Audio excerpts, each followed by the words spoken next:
ছাত্ৰ-ছাত্ৰীসকল তোমালোকক মোৰ চেনেললৈ স্বাগতম জনাইছোঁ।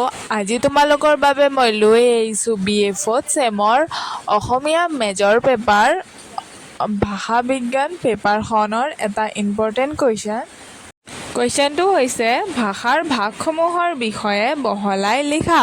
এনচাৰটো হ'ল সমগ্ৰ বিশ্বৰ মানৱ সমাজৰ বিভিন্ন ৰূপত প্ৰায় 4,000 মান ভাষা পৰিব্যাপ্ত হৈ আছে। এই ভাষাসমূহ বিজ্ঞানসন্মতভাৱে অধ্যয়ন কৰি এক শৃংখলাবদ্ধ ৰূপ দিবৰ বাবে ভাষা বিজ্ঞানীসকলে অহৰহ চেষ্টা চলাই আহিছে। সেয়েহে আধুনিক ভাষা বিজ্ঞানীসকলে এই ভাষাসমূহৰ ধ্বনিগত, ৰূপগত, শব্দগত, বাক্যগত দিশৰ সাদৃশ্য আৰু বৈসাদৃশ্যৰ বিচাৰ-বিশ্লেষণ কৰাৰ লগতে ভাষাসমূহৰ ক্ৰমবিকাশৰ ইতিহাস পৰ্যালোচনা কৰি পাৰস্পৰিক সম্পৰ্ক সূত্ৰেৰে কেইটামান ভাষা পৰিয়াল নিৰূপণ কৰিছে। সেই ভাষা পৰিয়ালসমূহ হ'ল: প্ৰথমটো হৈছে ইণ্ডো-ইউৰোপীয় ভাষা পৰিয়াল, 2 নম্বৰটো হৈছে অষ্ট্ৰো-নেছিয়ান ভাষা পৰিয়াল, 3 নম্বৰটো হৈছে চীন-তিব্বতীয় ভাষা পৰিয়াল, 4 নম্বৰটো হৈছে অষ্ট্ৰো-এছিয়াটিক ভাষা পৰিয়াল, 5 নম্বৰটো হৈছে দ্ৰাবিড় ভাষা পৰিয়াল। প্ৰথমটো হৈছে ইণ্ডো-ইউৰোপীয় ভাষা পৰিয়াল। পৃথিৱীৰ ভাষাসমূহৰ ভিতৰত সৰ্ববৃহৎ ভাষা পৰিয়ালটো হৈছে ইণ্ডো-ইউৰোপীয় ভাষা পৰিয়াল। এই ভাষা পৰিয়ালৰ অন্তৰ্গত প্ৰায় 417টা মান ভাষা আৰু উপভাষা কোৱা লোকসকলে পৃথিৱীৰ এক বিস্তৃত অঞ্চল ব্যাপি থকাৰ উপৰিও পৃথিৱীৰ প্ৰায় 3 নিযুত লোকে এই পৰিয়ালৰ অন্তৰ্গত ভাষাসমূহ ব্যৱহাৰ কৰি আছে। বিশেষকৈ এই ভাষাৰ উপভাষাসমূহ ইউৰোপ, উত্তৰ-দক্ষিণ-পূব এছিয়া, উত্তৰ আৰু দক্ষিণ আমেৰিকা, ওচেনিয়া, দক্ষিণ আফ্ৰিকা আদিৰ পৰা ভাৰতবৰ্ষৰ বিভিন্ন ঠাইত বিয়পি আছে। ইউৰোপৰ বৃহৎ ভূ-ভাগৰ উপৰি এছিয়া আৰু আমেৰিকাৰ পৰা ভাৰত পৰ্যন্ত এক বৃহৎ অংশ আৱৰি থকাৰ বাবে এই শ্ৰেণীৰ ভাষাসমূহক ইণ্ডো-ইউৰোপীয় নামেৰে নামকৰণ কৰা হৈছে। ইণ্ডো-ইউৰোপীয় ভাষা পৰিয়ালৰ অন্তৰ্গত ভাষাবোৰক প্ৰধানকৈ 2টা ভাগত ভাগ কৰা হৈছে: কেণ্টোম আৰু শতম। এই 2টা ভাগত ভগোৱা এক মাত্ৰ ভিত্তি হৈছে মূল ইণ্ডো-ইউৰোপীয় ভাষাৰ তালব্য বা পূৰ্ণ-কণ্ঠ ধ্বনিৰ 2 প্ৰকাৰৰ পৰিৱৰ্তন। ইণ্ডো-ইউৰোপীয় ভাষাৰ ৰূপগত বৈশিষ্ট্যসমূহ হ'ল: প্ৰথমটো হৈছে ইণ্ডো-ইউৰোপীয় ভাষা প্ৰত্যয় প্ৰধান। প্ৰত্যয় যোগ কৰি ৰূপ সাধন কৰা ৰীতি ইণ্ডো-ইউৰোপীয় ভাষা পৰিয়ালৰ প্ৰধান বৈশিষ্ট্য। তাৰ পিছৰ পইণ্টটো হৈছে ইণ্ডো-ইউৰোপীয় ভাষা অন্যতম বৈশিষ্ট্য হ'ল এক অক্ষৰ বিশিষ্ট ধাতুৰ ব্যৱহাৰ। 3 নম্বৰ পইণ্টটো হৈছে ইণ্ডো-ইউৰোপীয় ভাষা মূলতে স্বৰঘাত প্ৰধান আছিল। 4 নম্বৰ পইণ্টটো হৈছে বাক্য গঠনৰ লক্ষণৰ ফালৰ পৰা ইণ্ডো-ইউৰোপীয় ভাষা পৰিয়ালৰ ভাষাসমূহ প্ৰধানকৈ বহিৰ্মুখী সৃষ্ট লক্ষণযুক্ত। 5 নম্বৰ পইণ্টটো হৈছে এই ভাষাত লিংগ আৰু বচন 3 বিধকৈ পোৱা যায়। 6 নম্বৰ পইণ্টটো হৈছে ইণ্ডো-ইউৰোপীয় ভাষাত কাৰক প্ৰধানকৈ 8 বিধ পোৱা গৈছে। অগ্ৰগতিত আৰু সময়ৰ সোঁতত মূল ভাষাৰ পৰা বিকশিত ভাষাবোৰৰ বিস্তাৰিত আৰু বিক্ষিপ্ত হোৱাৰ ফলত ভাষাবোৰত নতুন নতুন বৈশিষ্ট্যই গা কৰি উঠিছে। যদিও মূল ইণ্ডো-ইউৰোপীয় ভাষাৰ ভালেমান বৈশিষ্ট্য এতিয়াও বিদ্যমান। ইণ্ডো-ইউৰোপীয় ভাষা পৰিয়ালৰ ভাষাসমূহৰ চমু পৰিচয়: প্ৰথমটো হৈছে কেল্টীয়। ইণ্ডো-ইউৰোপীয় ভাষা পৰিয়ালৰ অন্য এটি শাখা হৈছে কেল্টীয় শাখা। খ্ৰীষ্টপূৰ্ব 5ম শতিকাৰ পৰা কেল্টীয় শাখাৰ বিষয়ে উল্লেখ পোৱা যায়। মধ্য আৰু পশ্চিম ইউৰোপীয় এছিয়া মাইনৰলৈকে এই শাখাৰ ভাষাসমূহ বিয়পি আছে। কেল্টীয় শাখাৰ প্ৰধান 3টা উপশাখা পোৱা যায়, যেনে গৌলিক, ব্ৰিটেনীয় আৰু গেলীয়। গৌলিক উপশাখাৰ ভাষাসমূহ বৰ্তমান ফ্ৰান্স, ইটালী, মধ্য ইউৰোপ আৰু এছিয়াত প্ৰচলন আছিল যদিও বৰ্তমান এই উপভাষাৰ ভাষাসমূহৰ নিৰ্দেশন পোৱা নাযায়। ব্ৰিটিছ দ্বীপপুঞ্জত প্ৰচলন হৈ থকা ব্ৰিটেনীয় উপভাষাৰ ভাষাসমূহ হৈছে ৱেলছ, ব্ৰিটন আৰু কুৰ্নিছ। ২ নম্বৰটো হৈছে ইটালীয়। ইণ্ডো-ইউৰোপীয় ভাষা পৰিয়ালৰ যিসকল লোকে আদি বাসস্থানৰ পৰা পশ্চিমমুৱা হৈ আল্পছ পৰ্বত পাৰ হৈ ইটালীয় মালভূমিত প্ৰৱেশ কৰি বসতি বিস্তাৰ কৰিছিল, তেওঁলোকৰ পৰাই ইটালীয় শাখাৰ ভাষাসমূহৰ সূচনা হয়। প্ৰধানভাৱে ইটালীয় প্ৰচলিত ভাষাসমূহে হৈছে ইটালীয় ভাষা। ইটালীয় শাখাৰ ভাষাসমূহক ৩ ভাগত ভাগ কৰা হৈছে, যেনে লেটিন, উচ্চকান আৰু উমব্ৰিয়ান। সময়ৰ পৰিপ্ৰেক্ষিতত শক্তিশালী লেটিন ভাষাই উচ্চকান আৰু উমব্ৰিয়ান। ৩ নম্বৰটো হৈছে জাৰ্মানীয়। ইণ্ডো-ইউৰোপীয় ভাষা পৰিয়ালৰ বিভিন্ন শাখাৰ ভিতৰত জাৰ্মানীয় শাখাটো বিশেষভাৱে উল্লেখযোগ্য শাখা। গোথিক ভাষাত খ্ৰীষ্টপূৰ্ব ৪ৰ্থ শতিকাৰ ৰচিত বাইবেলৰ অনুবাদে এই শাখাৰ ভাষাৰ প্ৰাচীনতম নিদৰ্শন বুলি ক'ব পাৰি। ইয়াৰ পাছত ৭ম-৮ম শতিকাৰ মানৰ পৰা জাৰ্মানীয় শাখাৰ বিভিন্ন ভাষাৰ বিকাশ হয়। জাৰ্মানীয় শাখাৰ ভাষাবোৰক ৩টা উপশাখাত ভাগ কৰা হৈছে। সেইকেইটা হৈছে পূব জাৰ্মানীয়, উত্তৰ জাৰ্মানীয় আৰু পশ্চিম জাৰ্মানীয়। ৪ নম্বৰটো হৈছে গ্ৰীক। ইণ্ডো-ইউৰোপীয় ভাষা পৰিয়ালৰ শাখাসমূহৰ ভিতৰত গ্ৰীক শাখাৰ ভাষাবোৰ স্থান প্ৰথম আৰু ই এটি উল্লেখযোগ্য শাখা। এই শাখাটি এছিয়া মাইনৰ, ইজিপ্ত, স্পেইনৰ পৰা আৰম্ভ কৰি কৃষ্ণ সাগৰৰ উপকূলৱৰ্তী অঞ্চলত প্ৰচলিত হৈ আছে। জাৰ্মানীয়, লেটিন আদি শাখাৰ তুলনাত গ্ৰীক শাখাটো অধিক পুৰণি। পৃথিৱীৰ ভাষাসমূহৰ ভিতৰত সাহিত্য, সংস্কৃতি আদি দিশত গ্ৰীকৰ স্থান প্ৰথম আৰু এই ভাষাই তুলনামূলক ভাষাতত্ত্বৰ বাট মুকলি কৰিছিল। গ্ৰীক শাখাৰ ভাষাবোৰ হৈছে এষ্ট্ৰিক, আয়োনিক, ডোৰিক, আৰ্কেজীয়, এউলিক, পুষ্ফেলীয়া আদি।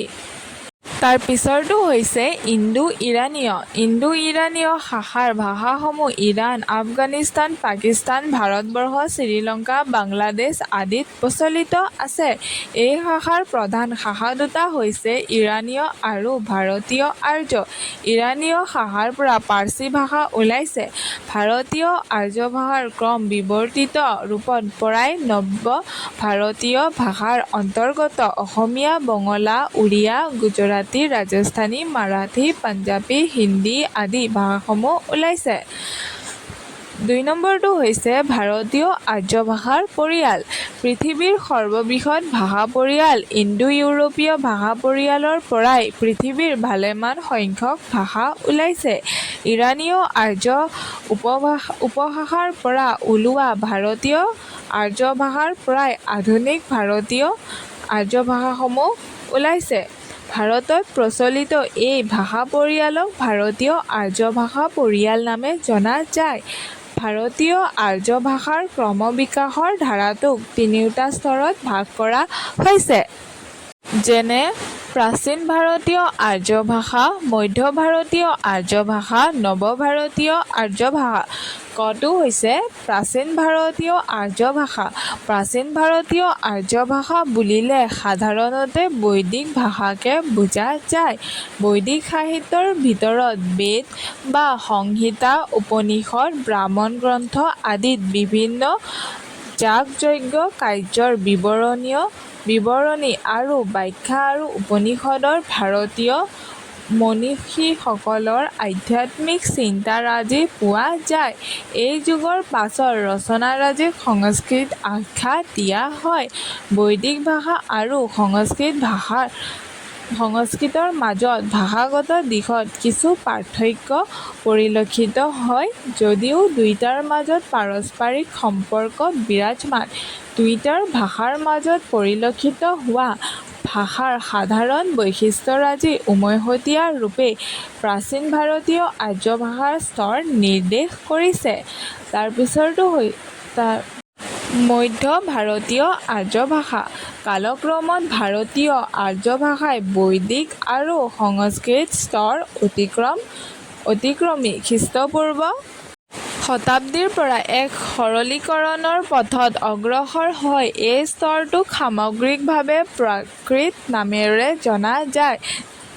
খ্ৰীষ্টপূৰ্ব ষষ্ঠ শতিকাৰ পৰা প্ৰায় খ্ৰীষ্টীয় দশম শতিকালৈ এই সময়ছোৱাত অনেক সাহিত্যৰ সৃষ্টি হয়। এই সাহিত্যৰাজিৰ ভাষাগত বৈশিষ্ট্যলৈ চাই এই স্তৰৰ ভাষাক তিনিটা ভাগত ভাগ কৰা হৈছে: আদি প্ৰাকৃত, মধ্য প্ৰাকৃত, অন্ত প্ৰাকৃত। মধ্য ভাৰতীয় আৰ্য ভাষাৰ এই তিনিটা স্তৰ অৰ্থাৎ পালি, প্ৰাকৃত, অপভ্ৰংশ ভাষাৰ প্ৰত্যেকৰে ভাষাগত বৈশিষ্ট্যৰ মাজত পাৰ্থক্য আছে। তাৰ পিছৰটো হৈছে নব্য ভাৰতীয় আৰ্য ভাষা। প্ৰাচীন ভাৰতীয় আৰ্য ভাষাৰ পৰা মধ্য ভাৰতীয় আৰ্য ভাষা আৰু তাৰে পৰা নব্য ভাৰতীয় আৰ্য ভাষাবোৰ ওলাইছে। যেনে মহাৰাষ্ট্ৰীয়ৰ পৰা মাৰাঠী, সৌৰসেনীৰ পৰা পশ্চিমীয়া হিন্দী, ৰাজস্থানী, গুজৰাটী, মাগধীৰ পৰা উৰিয়া, বাংলা, অসমীয়া ইত্যাদি ভাষাবোৰ ওলাইছে।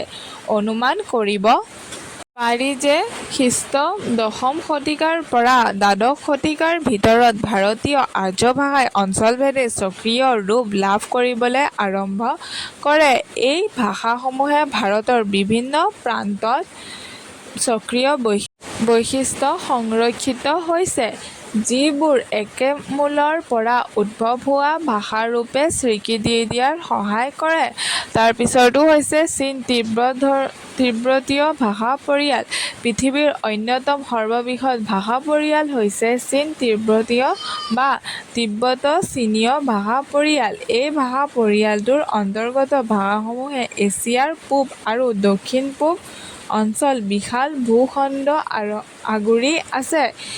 নৃতাত্ত্বিক দৃষ্টিকোণৰ পৰা এই তিব্বত-বৰ্মী লোকসকল ইণ্ডো-মংগোলীয় আৰু ভাষাতাত্ত্বিক দৃষ্টিকোণৰ পৰা বৃহৎ চীন তিব্বতীয় ভাষা পৰিয়ালৰ অন্তৰ্ভুক্ত। জনসংখ্যাৰ দিশৰ পৰা এই ভাষাগোষ্ঠী ইণ্ডো-ইউৰোপীয় ভাষাগোষ্ঠীৰ পিছতে বুলিব পাৰি। তিব্বত-চীনীয় ভাষা পৰিয়ালৰ আদি বাসস্থান চীন দেশৰ ইয়াংছিকিয়াং আৰু হুৱাংহো নদীৰ উৎপত্তি স্থল বুলি অনুমান কৰা হয়। তাৰ পিছৰটো হৈছে টাই-কাদাই ভাষা পৰিয়াল।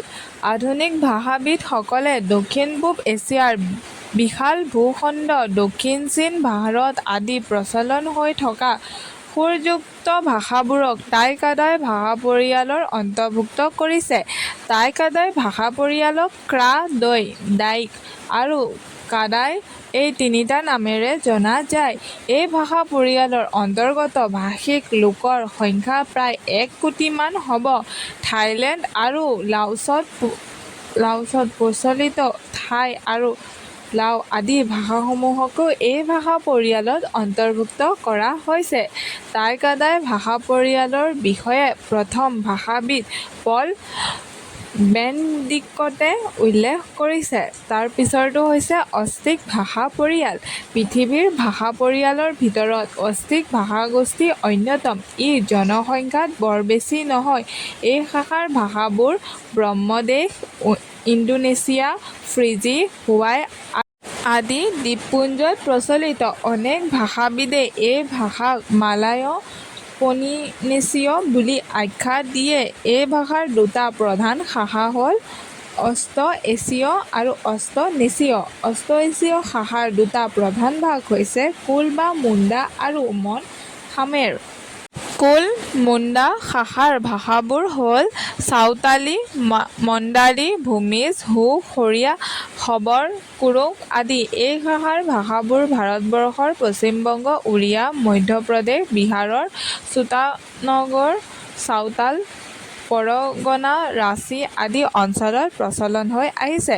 তদুপৰি অসমৰ উদ্যোগসমূহত কাম কৰিবৰ বাবে মধ্য ভাৰতৰ পৰা অনা চাহ শ্ৰমিকসকল, কয়লা খনি আদিত কাম কৰা লোকসকলে ব্যৱহাৰ কৰা ভাষা এই শাখাৰ অন্তৰ্গত লোক।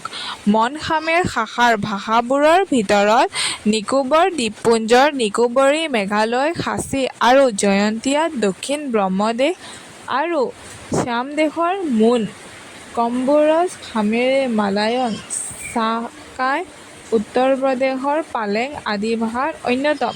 অষ্ট্ৰোনেছীয় শাখাৰ ভাষাবোৰৰ মালয় দ্বীপপুঞ্জ, ফিলিপাইন দ্বীপপুঞ্জ, নিউজিলেণ্ড, নিউ আয়াৰলেণ্ড, ফিজি, হাৱাই, তাহানি আদি অঞ্চলত প্ৰচলিত। ভৌগোলিক অৱস্থিতিৰ ওপৰত নিৰ্ভৰ কৰি এই শাখাৰ ভাষাবোৰক ইণ্ডোনেছীয়, মেলানেছীয়, পলিনেছীয়, মেক্ৰোনেছীয় এইকেইটা ভাগত ভগোৱা হৈছে। তাৰ পিছৰটো হৈছে দ্ৰাবিড় ভাষা পৰিয়াল। পৃথিৱীৰ ভাষা পৰিয়ালৰ ভিতৰত আন এক ভাষাগোষ্ঠী হৈছে দ্ৰাবিড় ভাষা পৰিয়াল। এই শাখাৰ ভাষাবোৰ ভাৰতবৰ্ষৰ দক্ষিণ অঞ্চল, বেলুচিস্তানৰ পাৰ্বত্য অঞ্চল, শ্ৰীলংকাৰ উত্তৰ অংশত প্ৰচলিত, ভূমধ্য সাগৰৰ পূব অঞ্চল এওঁলোকৰ আদিম বাসস্থান আছিল বুলি অনুমান কৰি এওঁলোকক ভূমধ্য সাগৰীয় প্ৰজাতিত অন্তৰ্গত কৰা হৈছে। এই ভাষাৰ প্ৰাচীন ঐতিহ্য মন কৰিবলগীয়া। মূল দ্ৰাবিড় শাখাৰ ভাষাবোৰক তিনিটা ভাগত ভগোৱা হৈছে: দ্ৰাবিড় শাখা, অৰ্ধ শাখা, উত্তৰ-পশ্চিম শাখা। প্ৰথম শাখাটোৰ পৰা প্ৰাচীন তামিল, তুলু, কানাড়া, কোড, তোডা, মালটু, কুডা আদি ভাষাৰ জন্ম হৈছে। এই শাখাৰ ভিতৰত প্ৰাচীন তামিলৰ পৰা মালায়ালম ভাষাৰ জন্ম হৈছে। তামিল ভাষাসমূহ দ্ৰাবিড় শাখাৰ ভিতৰতে শ্ৰেষ্ঠ ভাষাৰূপে পৰিগণিত হৈছে। এই ভাষা প্ৰধানকৈ তামিলনাডুত প্ৰচলিত। মালায়ালম ভাষা কেৰালাত প্ৰচলিত, মহীশূৰত প্ৰচলিত।